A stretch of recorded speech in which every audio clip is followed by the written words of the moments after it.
nuestra audiencia. Soy Pilar Jáuregui y junto con Vicente Albert les damos la bienvenida a Entrevistas en Acción.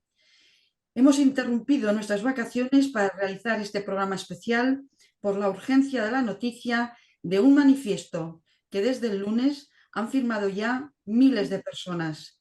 Se trata de ciudadanos que han reaccionado ante la eventualidad de que el gobierno quede a merced de partidos separatistas.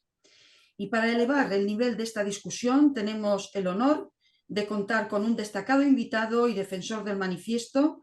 Nos honra la presencia de don Joaquín Villanueva Díaz de Espada, quien ostenta la posición de presidente de Consenso y Regeneración, además de ser fundador de Sociedad Civil de Navarra y del Círculo Navarro en Madrid. Reciba una cálida bienvenida, don Joaquín. Pues nada, encantado, muy buenas tardes, encantado de estar aquí y de poder estar con ustedes y bueno, pues hablar de cosas que creo que nos conciernen a todos y que nos preocupan a muchos y que si uno puede pues aportar algo a la sociedad positivo, pues yo encantado. Muchas gracias. ¿Dónde encuentra la energía para asumir tantos compromisos? ¿Cuál es el secreto detrás de ellos? Nos gustaría que inspirara a otros a que fueran tan comprometidos como lo es usted. Bueno, eso es una manera de ser, ¿no? Es una manera de ser, una manera de ser. Yo siempre he sido una persona muy activa, ¿no? Soy empresario. En su momento empecé como profesional trabajando para terceros, ¿no? Pero ya muy joven tenía responsabilidades muy importantes, ¿no? Me ha gustado eso y luego ya desde hace ya bastantes años ya dejé la empresa donde trabajaba para terceros y entonces ya me monté como empresario y bueno, y he montado empresas en bastantes lugares, ¿no? Del mundo. Y ahora estamos con mi hijo y mi hija y otros socios, estamos con una startup tecnológica, ¿no?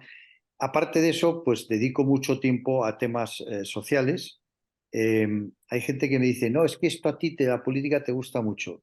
Y digo, no, no es cierto. A mí la política no me gusta absolutamente nada. A mí no me gusta, a mí me preocupa.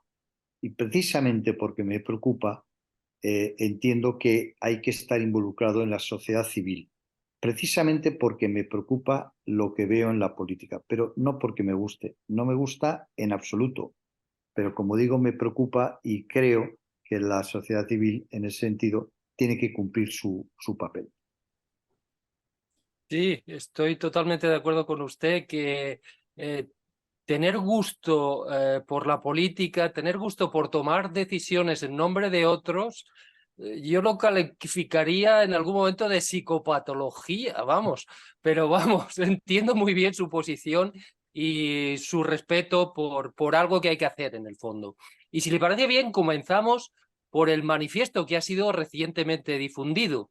Miles de profesores, intelectuales, empresarios, economistas, ingenieros y juristas, defensores del constitucionalismo, han firmado una carta en la que instan al Partido Popular y al Partido Socialista a que abran un proceso de diálogo para la investidura. La investidura, perdón. Investidura, ¿Qué sí, motivo? está siendo Así es. dura. ¿Qué motivó la creación de este manifiesto y por qué cree que ha tenido tanto éxito? Bueno, el éxito, pensábamos que iba a tener éxito, pero cuando he hablado con la persona, con el secretario general de Consenso y Regeneración, que ha hablado hace una hora, y hemos estado hablando unos 20 minutos bueno, de cómo seguir todo este tema. En esos 20 minutos han firmado 250 personas, ¿no? Entonces, bien, ¿por qué hemos hecho esto? Bueno, esto lo hemos hecho porque no hay, ¿cómo diría yo? Es absolutamente insoportable que la política y en concreto el Partido Socialista liderado por el presidente de gobierno en funciones nos lleve a una situación de país absolutamente de quinta. O sea, España es un país que no merece hacer el más bochornoso ridículo, ¿eh? ¿qué pensarían ustedes de un país que está formando gobierno con un fugado, con un prófugo de la justicia de España o de ese país, cuando ese mismo país le reclama la extradición para juzgar a ese personaje? Esto, visto desde fuera, es hacer el más absoluto ridículo, es bochornoso. A mí me da vergüenza, ¿no? O sea, siempre se hablan de líneas rojas, ¿no? Llevamos años, décadas. Líneas rojas. Bueno, no sé ya hasta dónde se puede llegar, porque esto es absolutamente, como digo, bochornoso. Por lo tanto, la razón es que esto es absolutamente inaceptable bajo todos los puntos de vista cuando existe una manera de abordar la investidura muchísimo mejor para España y para los españoles, que es que sencillamente los grandes partidos, en concreto PP y PSOE, lleguen a un acuerdo, pacten. ¿Por qué? Porque lo importante no es que España sea de derechas o sea de izquierdas. Lo importante es que sea España. Y si enfrente tienes a alguien que lo que quiere es destruir España para irse, no es el socio con el que tienes que gobernar. Caes en dos contradicciones tremendas. Una, como decía, hacerlo con un prófugo de la justicia de España cuyo país le reclama para juzgar. Y segunda contradicción, que más o menos también lo acabo de decir, ¿cómo vas a hacer el gobierno de España con alguien que quiere destruir España? Esto, si nos lo dijeran de un país, pensaríamos que se trata de un país de quinta, de una república bananera, lo peor de lo peor. Sentiríamos verdadero desprecio. Y eso no hay derecho, porque los españoles no nos merecemos hacer el ridículo. ¿Por qué? Porque somos un país con gente con mucho talento que ha salido en su momento de una dictadura y que hemos sabido hacer una transición magnífica a la democracia y que hoy somos un país importante, ¿no? Entonces, llevarnos a esto no hay derecho, no hay derecho, por eso lo hemos hecho. Efectivamente. Y sobre todo, lo que no conoce nuestros socios europeos, nuestros compañeros europeos de otras nacionalidades, es que este apoyo se ha conseguido bajo chantaje. Es decir, un criminal está chantajeando a la dirección de este país, al gobierno, a todo el gobierno de este país. Y luego hay una dejación de funciones, no sé lo que opinará usted, don Joaquín, una dejación de funciones en el sentido de que cuando un gobierno es electo, tiene que gobernar para el conjunto de la población, no para una parte, no para un sector. Se gobierna para todos. ¿Cree usted que Sánchez ha traspasado esa línea roja de gobernar para solamente a los que le apoyan y deja de lado la mitad del país? Sí, a ver, la verdad es que partimos de malos precedentes, ¿no? Porque desde la transición los gobiernos de España se formaron con acuerdos con los nacionalistas. Claro, los nacionalistas, ese es el gran problema de España, ¿no? El gran problema de España, problema ya histórico, ¿no? Problema que arrastramos desde hace décadas y más que décadas, ¿no? Es el nacionalismo, ese es el gran problema de España. Bien, claro, el nacionalismo por definición está reivindicando una serie de derechos territoriales, ¿no? Es decir, que por definición no está en el interés común. Vale, si no está en el interés común, lo lógico que es negociar la política con quien está en el interés común. ¿Y cuál es el interés común? Lógicamente el interés común variará. Si es una opción, digamos, vamos a llamar para entendernos de izquierda, que de centro derecha o de centro izquierda. Eso es lo que hay que negociar. Al fin y al cabo, no diferencia en grandes temas, no hay grandes diferencias entre la derecha y la izquierda. Donde sí hay enormes diferencias es entre el nacionalismo, el independentismo y los partidos españoles. Eso, la diferencia es abismal, puesto que lo que quieren precisamente es la propia destrucción de España, que desaparezca España. Es como si en un folio uno se quiere llevar una parte del folio. Antes de llevarse la parte del folio, tiene que romper el folio. Por lo tanto, no se trata de decir que de una manera exaltada quieren destruir España. No, no. Bueno, lo dicen, lo reconocen y lo dicen abiertamente, por lo menos algunos de ellos, ¿no? Como es Bildu y como es Junts, abiertamente, ¿no? Entonces, es una contradicción y es algo muy grave que nos ha movido a eso. Entonces, claro, cuando uno gobierna con los nacionalistas independentistas, no se está por el bien común, sino se está por el bien particular de algunos. Y entonces pasan cosas como que se quita el delito de sedición, ¿no? Legislando ad hominem, ¿no? Para algunas personas concretas, ¿no? Me acuerdo que un día Fernando Savater, con bastante sentido del humor como él tiene, ¿no? Dice, hombre, hubiera sido mejor que en el Código Penal, donde está el delito de sedición, hubieran dicho, o sea, que siguiera el delito de sedición y punto y aparte. Las siguientes personas quedan excluidas de este delito. Bla, bla, bla, bla, nombre y dos apellidos. Dice, tendría la ventaja de que siendo también ad hominem, por lo menos el delito de sedición seguiría. No, pero lo han quitado. Es decir, son, digamos, defender derechos particulares.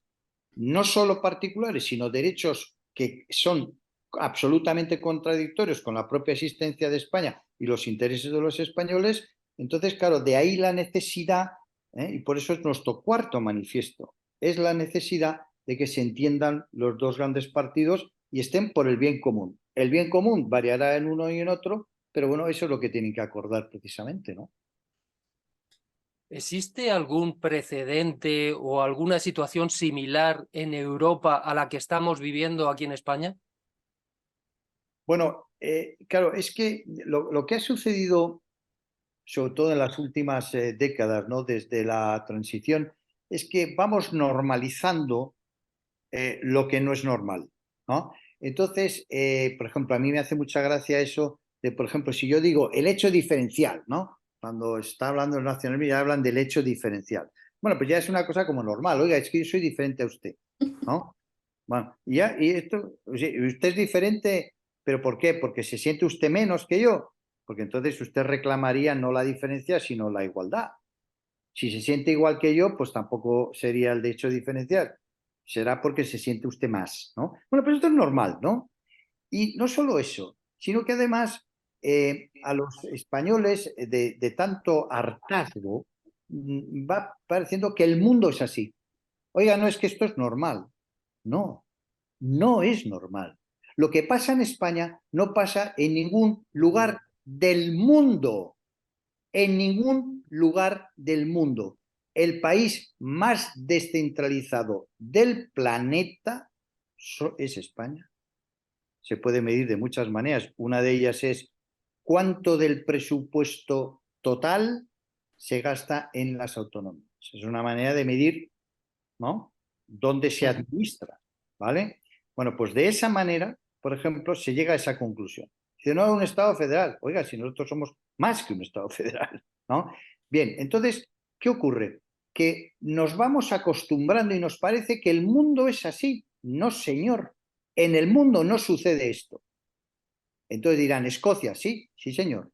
Mire, es que nosotros tenemos dos, el País Vasco y Cataluña. Y yo no conozco ningún país del mundo donde esto suceda. Entonces, ¿qué ocurre? Pues que sí, en efecto, que esto nos parece como lo normal. Y lo normal no es así. Y hemos visto pues, países como en Alemania, donde han hecho una gran coalición y han gobernado la derecha y la izquierda juntos y no ha pasado nada. ¿Por qué? Porque en Europa la diferencia entre un partido de centro derecha o centro izquierda, concretando PP y PSOE, si lo pones en un papel donde están, las diferencias no son relevantes. No son relevantes. Todos están por una educación pública, todos están por una sanidad pública, por un sistema de pensiones. Entonces las diferencias son más de matiz, o si quieres, personales. Por lo tanto, como digo, pues en Europa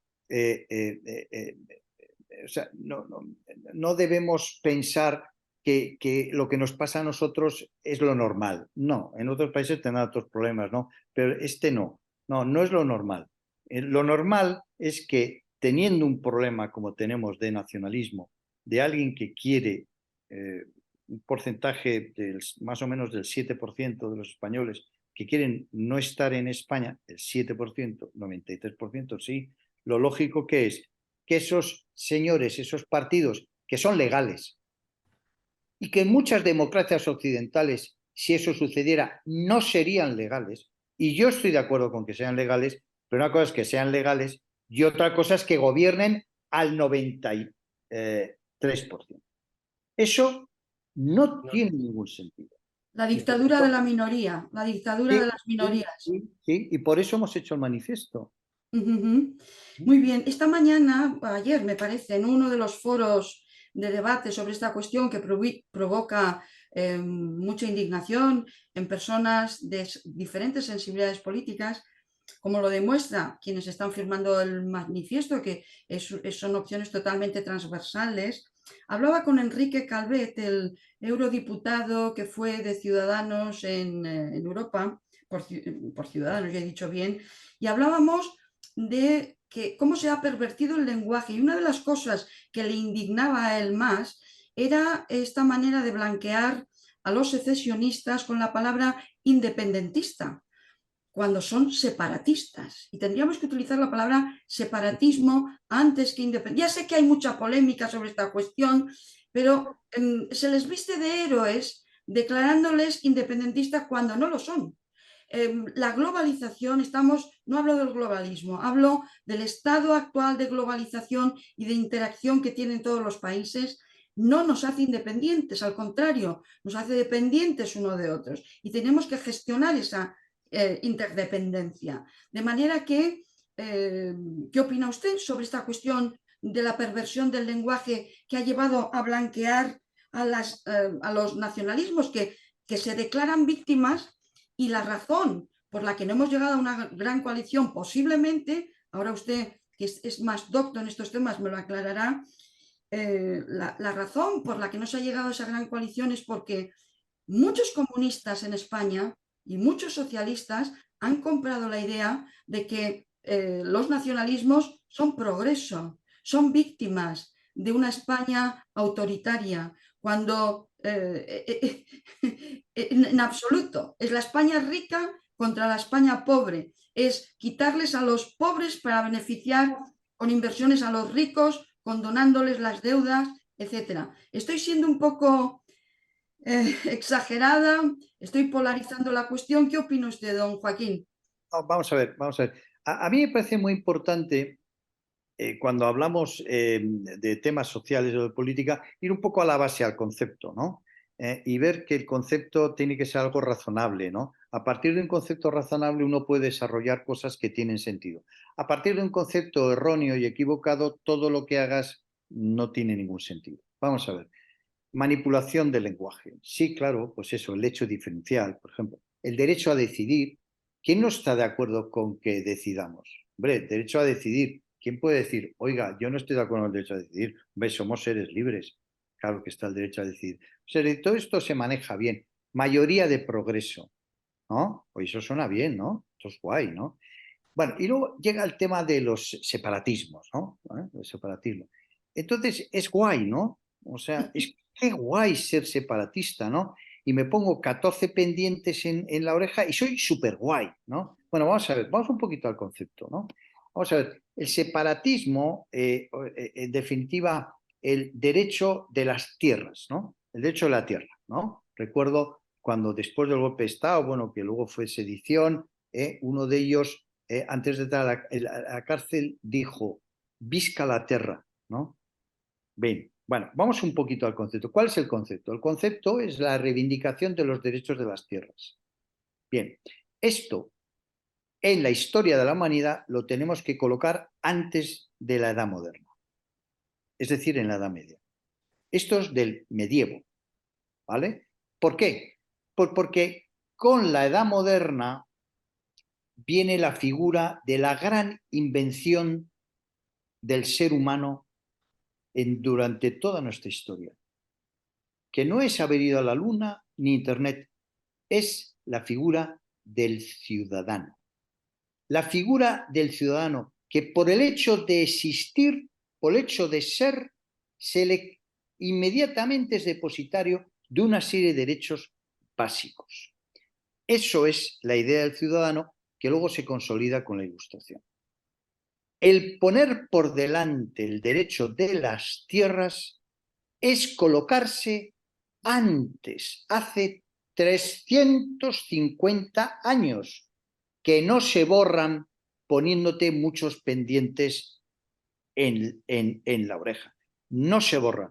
Por lo tanto, nacionalismo es algo absolutamente retrógrado, reaccionario, que va contra el progreso. Y por eso es muy difícil de explicar que un partido socialista que nace ¿cómo diría yo?, encuentran su fuente en la Ilustración, precisamente pactan con ellos y se entienden con ellos. ¿Cómo se va a entender la izquierda, que es universalista, ¿verdad?, con los derechos de la tierra, ¿no?, que es, como digo, antemoderno? Es decir, ese concepto falla por todos lados, ¿no? Entonces ya a partir de ahí, ya mayoría de progreso, hombre, un poquito más de rigor, ¿no? ¿Cómo que progreso? Progreso, progreso, ¿qué progreso y hacia dónde? ¿No? ¿Con qué? ¿Con ¿Y algo para quién? en la Edad Media? Esto no, es que estas cosas hay que decirlas, ¿no? Entonces sí, se maneja bien el lenguaje, ¿no? Es la pericia en el decir, ¿no? En fin, de algunos, ¿no? Mucha pericia en el decir, pero vamos un poquito al concepto. Oiga, no, perdone, no hay mayoría de progreso con el nacionalismo o con el separatismo o con un partido súper conservador y católico, que está muy bien, pero no me hable usted de progreso. No me hable usted de progreso. Eso es parte, estas cosas, pues, en fin, son muy básicas, ¿no? Pero yo creo que hay que decirlas. Hay que insistir en ellas, hay que repetirlas y encontrar personas capaces con su elocuencia de explicarlas como usted las explica. Don Joaquín, adelante, Vicente. Tenía una pregunta. No sé si en su entorno coincidirá conmigo de detectar en un grupo grande de personas un pesimismo, ¿no? Como un momento de desesperanza, de que está todo perdido, de que no podemos hacer nada, de que la suerte está echada. En cambio, con una perspectiva un poquito más, un poquito solo, un poquito más objetiva, realmente el problema que tenemos es simplemente de que no se puede formar un gobierno y de que para formar un gobierno se necesita la ayuda de unos partidos que quieren romper la unidad de España. La pregunta es, ¿hay firmantes de su manifiesto como Teresa Freixas que propone medidas tan sencillas como que gobierne o el partido más votado o que se alíen de manera obligatoria los partidos más votados o una segunda vuelta? Realmente la solución es muy sencilla. ¿Qué podemos hacer por animarnos, por animar a la gente, por dar voz a aquellos que están proponiendo soluciones sencillas y claras para el problema tan fino y tan que estamos, que no se rompe, no es tan grande? ¿Qué opinas sobre eso? Bueno, vamos a ver. Claro, antes del más bonito y bello amanecer, antes de eso, ha habido una noche, ¿no? Vale. Siempre. La noche Siempre. oscura del alma. Sí. Ha habido siempre una noche larga, ¿eh? Y oscura y negra. Y luego viene el amanecer. Claro, el amanecer es poner la razón, ¿no? Es poner razón, ¿eh? Poner razón, es decir, ¿cómo solucionamos esto? Bueno, como dice usted muy bien, si es que es muy sencillo. Es decir, esto no requiere, bueno, de entrada, por ejemplo, los resultados electorales, lo que están diciendo, una de las lecturas evidentes es que el nacionalismo y el separatismo disminuye. Y además, en algún caso, hasta la mitad. Es decir, por lo tanto, digamos que va fracasando. Y va fracasando porque, claro, ir antes usted lo decía, ¿no? Con la globalización, etcétera, ¿no? Todo esto es muy complicado, nadar contra corriente, ¿no? Bien, esto por un lado. Por tanto, ahí hay un primer mensaje. Segundo mensaje. Teresa Freixes, ¿no? Persona que conozco muy bien y que admiro, y yo creo que hablo con ella, no sé si todos los días, pero casi todos, ¿no? Bueno, propone, y tantos constitucionalistas, el propio Germán Teruel, que es el que ha hecho el manifiesto, ¿no? Colega, profesor, catedrático de Constitucional, francés de carreras, Javier Tajadura, Josu de Miguel, todos ellos están en consenso de regeneración, ¿no? Y son los grandes expertos en derecho constitucional. Vamos a ver, es que en cuanto se sienten los dos grandes partidos, es que caben cantidad de fórmulas que todas ellas son infinitamente mejor que la situación. Por eso digo que antes del bonito amanecer siempre hay una noche profunda. Entonces, desde la noche profunda solamente hay que dar un paso. La segunda vuelta es una solución, perfectamente, ¿no? Ahora mismo sería una solución que se sienten y digan, bueno, vamos a ver cómo resolvemos esto. Porque está claro que uno tiene un argumento y es que ha ganado las elecciones, pero otro tiene otro argumento, es decir, sí, pero yo puedo formar mayoría y tú no. Pero yo no voy a formar mayoría porque no estoy dispuesto a hundir a España, ¿no? En esta situación de estar negociando con un prófugo, ¿no? Entonces yo eso no lo voy a hacer, pero podría formar mayoría. Es un argumento, ¿no? Los dos tienen un argumento. A partir de ahí, soluciones las que quieran, gobiernos de coalición, 2 años y 2 años, unos presidente, otros vicepresidente, y luego se turnan, como digo, y luego pactar un programa que les costaría 10 minutos. La segunda vuelta o otros países que la lista más votada es la que gobierna, en fin, todo esto ya no entramos en el manifiesto, de qué manera, eso es sencillo. Lo que se necesita es que los grandes partidos se den cuenta y sobre todo el responsable de que esto suceda, que es el señor Sánchez, que ha gobernado teniendo en su momento la alternativa de haber formado gobierno con Ciudadanos y no lo hizo y prefirió irse con el separatismo y ahí vino la sedición, la malversación, los indultos, etcétera, ¿no? Y ahora veremos lo que viene, ¿no? Ahora será mucho más grave porque ahora van a por la amnistía, que la amnistía legalmente no tiene encaje, ¿no? Eso es evidente, ya he hablado yo con todos estos grandes constitucionalistas.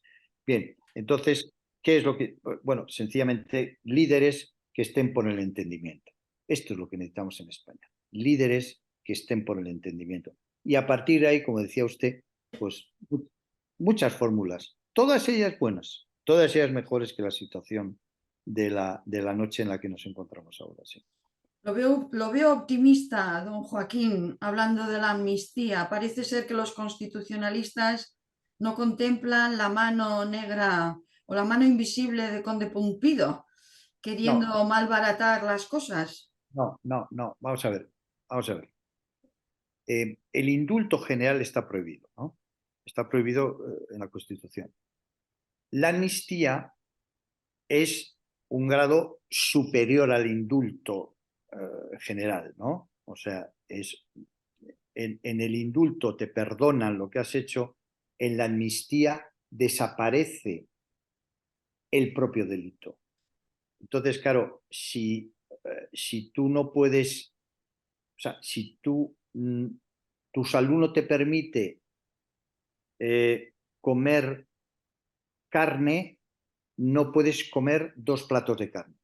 Si no puedes comer uno, seguro que no puedes comer 2. ¿Ah? Entonces eso es imposible. A partir de aquí tienen que buscar algo y nos asustarán mucho. ¿Eh? Eso estoy convencido. Tienen que buscar algo que no sea mi amnistía, en fin, cualquier cosa. Y nos darán muchos disgustos. ¿Eh? Nos darán muchos disgustos. Ahora bien, yo pienso que esto no es consistente, conceptualmente es una barbaridad y no puede durar mucho. Porque yo creo que el sentido común al final termina aplicándose.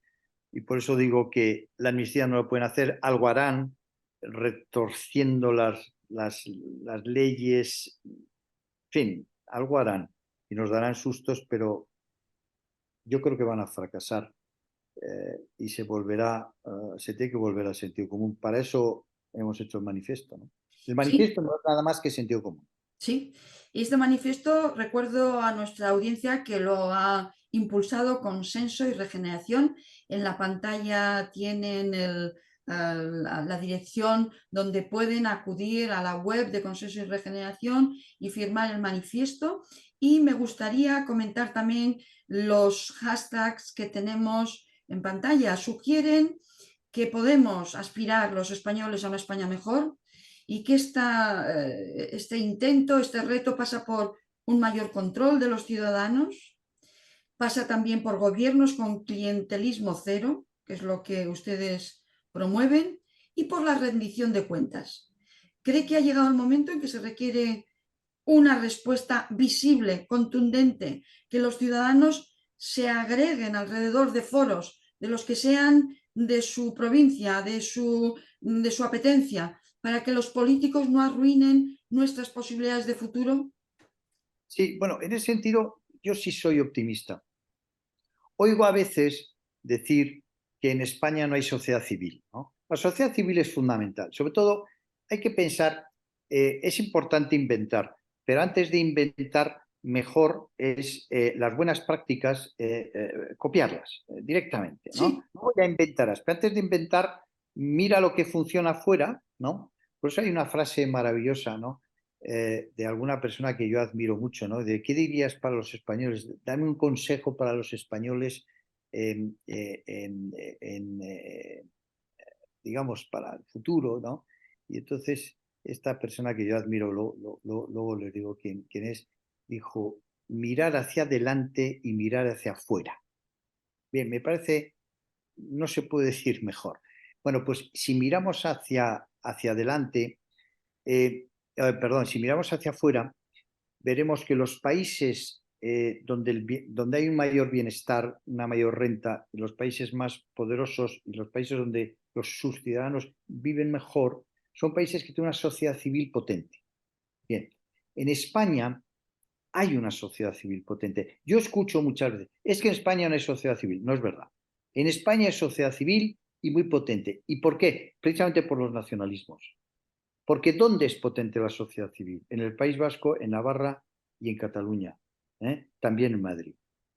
No digo que no lo haya, porque en Consenso y Regeneración hay gente de toda España que está en sociedades civiles. O sea que conozco muy bien el mapa de las sociedades civiles españolas.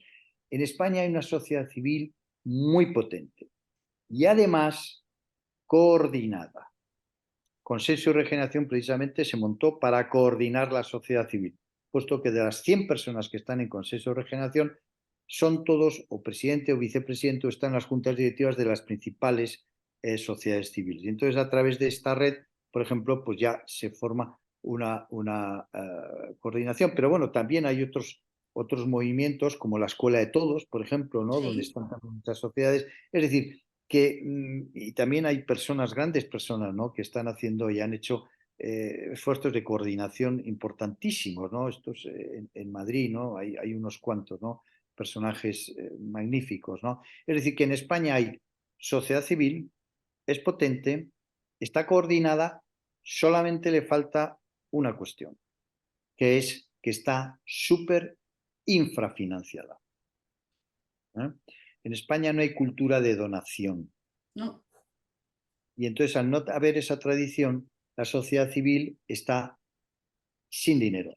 ¿Eh? Esta es la asignatura pendiente. Entonces, teniendo una sociedad civil potente, una sociedad civil que es capaz de hacer manifiestos, manifestaciones, recordemos, por ejemplo, las 2 manifestaciones de Barcelona organizadas por Sociedad Civil Catalana de 1 millón de personas, ¿no? Consenso y Regeneración está dentro del grupo este, ¿no? Consenso y Regeneración está dentro de la Fundación Joan Bosca. Y la Fundación Joan Bosca engloba Sociedad Civil Catalana, Sociedad Civil Navarra, Sociedad Civil Valenciana, Sociedad Civil Balear, España Juntos Sumamos y Consenso y Regeneración. Entonces, somos un grupo, ¿no? Sociedad civil. Entonces, yo pienso que ante esta sinrazón y ante esta locura, la sociedad civil se impondrá. Se impondrá por sentido común y la gente dirá, esto no tiene sentido, esto hay que pararlo, ¿no? Y ese día será, espero que pronto, y ese día pues se sentarán los dos grandes partidos y daremos un salto cualitativo, como lo dimos en su día con la transición. Ese salto ya se ha agotado. Ahora tienen que venir líderes que nos den las bases para el desarrollo, crecimiento social y económico de España para los próximos 20 años. Y eso solamente se consigue con consenso y regeneración. O sea, Consenso para regenerar. queda dicho y queda dicho también que hay ciudadanos comprometidos, pero también que necesitamos financiación. A veces cuando hablamos de financiación no hablamos de grandes cantidades, pero si somos muchos, a poca cantidad que podamos aportar cada uno de nosotros, podemos hacer que esos líderes surjan y oigan nuestras voces. Así que tenemos que concluir este especial de entrevistas en acción en el Radio Alicante. Que ustedes disfruten lo que queda del día. Vicente, me imagino que querrás dar las gracias también a don Joaquín. Por supuesto, felicitarle por su trabajo, animarlo, resaltar que están haciendo algo muy importante y muy valioso y en ese sentido, pues apoyarlo desde donde se pueda. Pues muy bien, yo les agradezco mucho. Ustedes están haciendo también algo muy valioso porque en este caso pues están dando, ¿verdad?, voz a una iniciativa bueno, de gente relevante, ¿no?, de este país, de izquierda, de derecha, realmente transversal, ¿no? Veo siempre en los movimientos que se hacen, dice, esto es un movimiento transversal. Luego ves a la gente que está ahí metida y son todos del mismo lado, ¿no? En nuestro caso no es así, ¿no? Somos realmente transversales y creo que pues a ustedes también les agradezco mucho que nos den la oportunidad de hablar de sentido común. Decía Descartes, ¿no? Descartes, ¿no?, que decimos sobre el sentido común, decía, el sentido común es el bien mejor distribuido entre la humanidad. Y claro, que yo sorprendía, ¿no? Y decía, ya que nadie nunca se ha quejado de tener poco. Bueno, ¿no? Pues sí, en efecto, pues en fin, igual resulta que no está tan bien distribuido y nosotros nos gustaría que estuviera bien distribuido, sí.